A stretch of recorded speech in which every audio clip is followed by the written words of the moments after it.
Hello, this is Uncle Jim. I'm hoping to do a milk jug test with 6-shooter Texans hollow point mold here. I'm going to start with the Pentas and the deep hollow points, and then we have the cup point and the solid point that you can do all with each mold in the previous video. Very nice mold. So anyway, I casted this a few days ago. And I'm going to talk about stuff for people that don't know. Usually after you cast and powder coat, you want to let them sit a couple weeks so they get fully hardened. In this case, I can't wait. I want to do a jug test. So it's only been a couple days.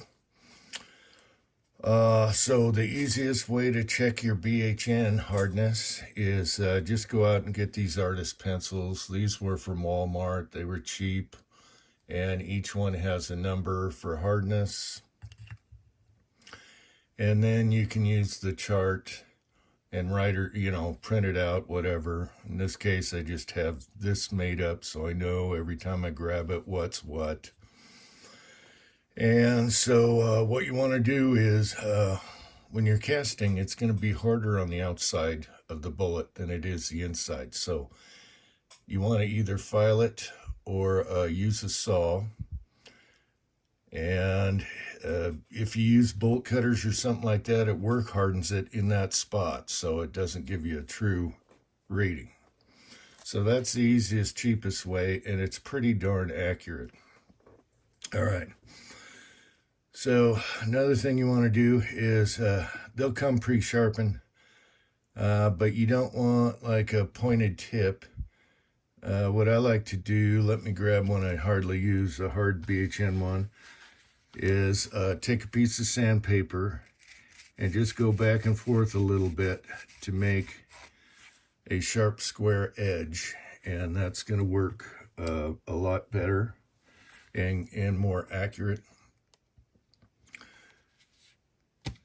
You can sharpen it with a knife like a carpenter's pencil and keep it stubby so they don't break, and that'll last longer. But you still want to just hit the tip nice and square so you got a nice square edge when you're skipping off of it. So this came out a little harder than I thought, and that was because I left about an inch or so of lead in the bottom of the pot. And to properly drain the pot, you never want to drain it through the spout. You'll clog your spout. I could have dumped it when it was warm with gloves on, set it back down, and then put the soft lead in it, but I thought, what the hell. So this, let's see if we can do a close-up here. Hopefully the phone will automatically do it for a change. Okay. So this is 13 BHN, and that dug in easy. Then I went to the 11 to 12 pencil, which is a 2B, and the 13 is a B. And the 11 to 12 was just sketching, so I think I'm around 12-ish to be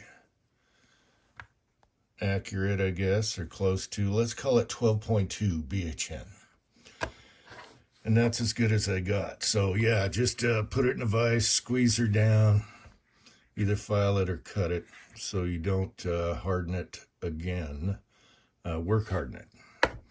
All right, I also made one of these. This is for Tin Man. One of these plopped out, and I thought of Tin Man and started laughing my ass off because he sent me one that's on the wall. His is a little better, but there's your bung. So I got to figure out which one I want to do, the Penta or the Deep, and I want to start with 38 Special. And I thought about starting with the shorter barrel, but maybe we go longer, chronograph it, get our feet per second.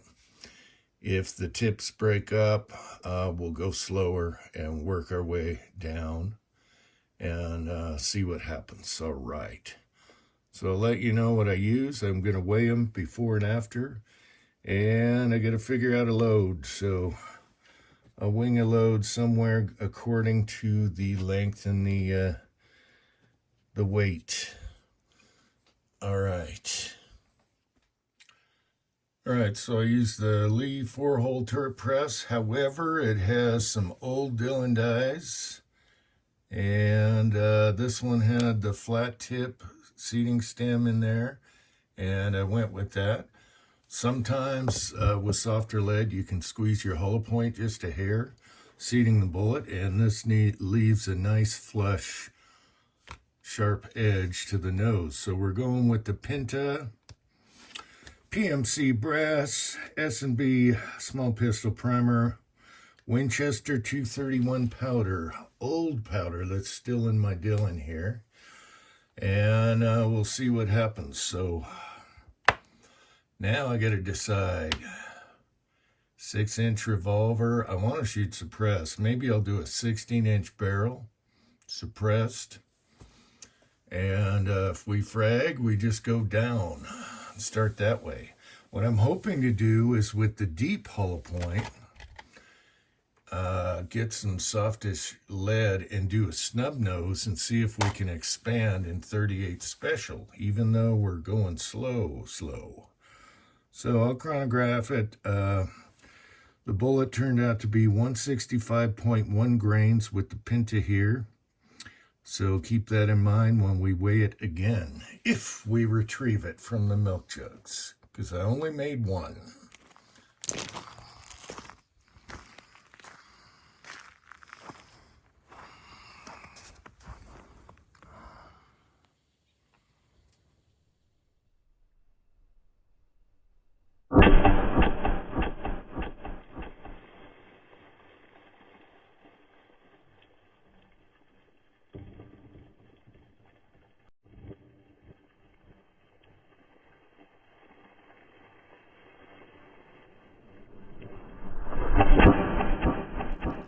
We got 1,054 feet per second.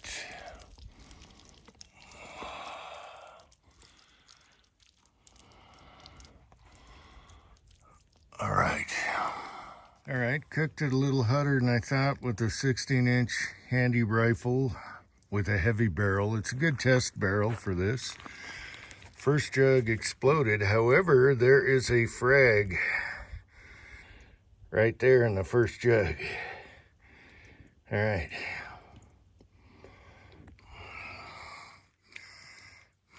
Went to the second jug, into the third, and we have, okay, jug number 2. There's the exit. And there's some frag in here.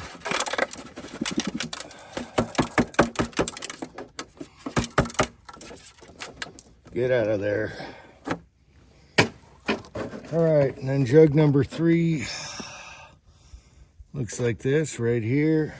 Let's see what we got. What's good about this bullet, it's got a big base, so if you frag, you still got a big base. I got nothing in jug number 3, so the big base keeps going. Now in jug 4, we got penetration here. Oh, there's a little crack in the back also. Oh, jug number 5 has penetration. I think the base just kept going.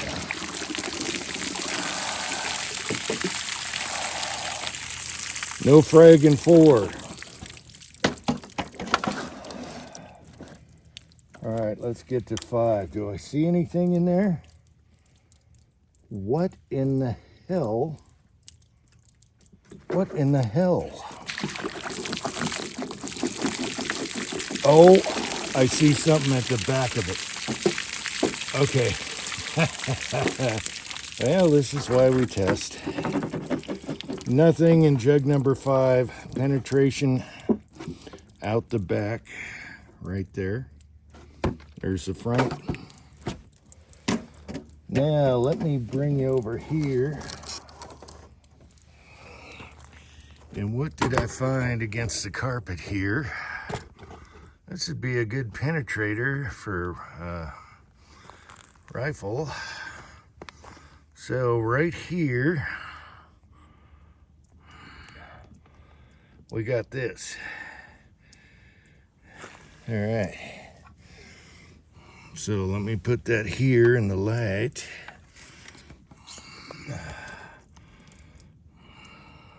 Where are we? Let's get out of. There we go. So, overcooked it, fragged, but this is good news for revolvers. And we have this. Let's go on to regular. There we go. And we have the core. We'll weigh the core because that's a penetrator there.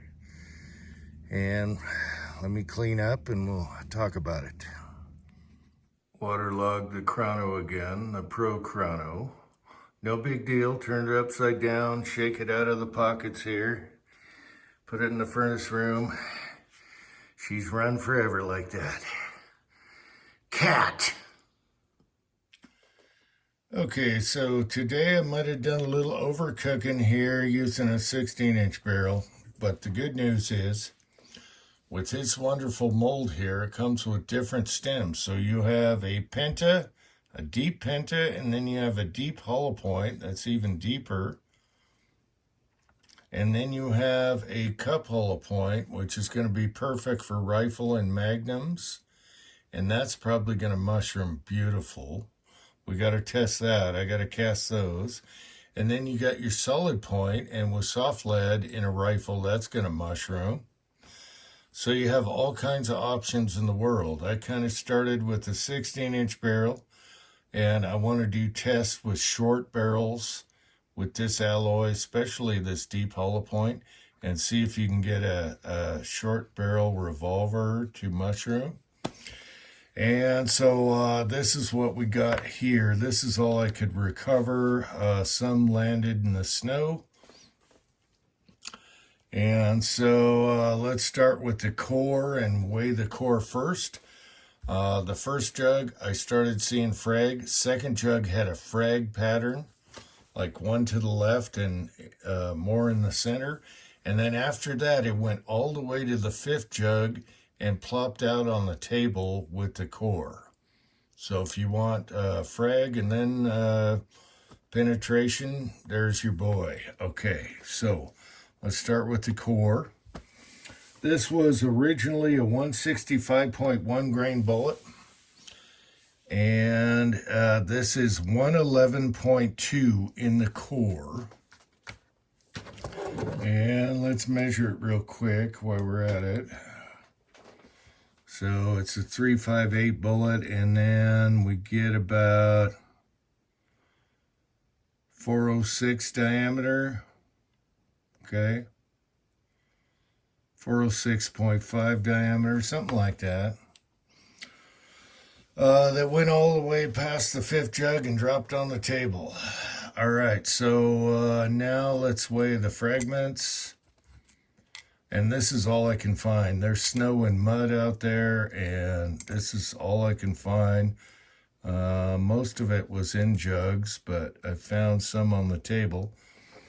28.7 grains of fragmentation, and then when we add it all together, we got 139.9, so almost 140 grain. It started off at 165.1 grain, so I lost a lot in the dirt or whatever. But it's a good fun experiment for the first. And again, the beauty is I want to play around with different alloy. And I really think this one, the deep hollow point and the Pinta, might be really good for revolvers with soft lead. And then when we ramp it up to the rifles and 357 maximum, what does this weigh, by the way? 168.4. That would be great for going faster. And then if you're using a softer lead, just the flat point, which is weighing about 175 grains, that would probably mushroom in a rifle with softer lead. And you can play with your alloys, you know, you can do everything. So this wonderful mold he made, it works so good. It still looks like new, even though it's been casted.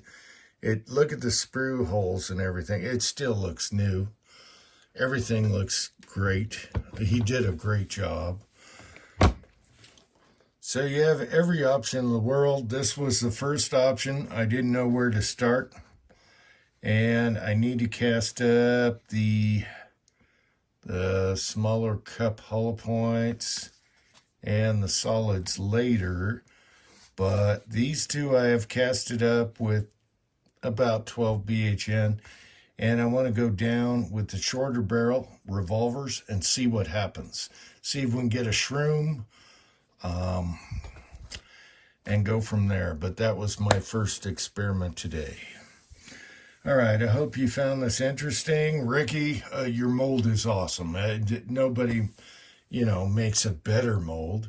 All these companies that make them, it's awesome. It's so easy to use, and it does so much options here. I love it. Anyway, I hope you guys found this interesting. Until next time, thanks for watching. America.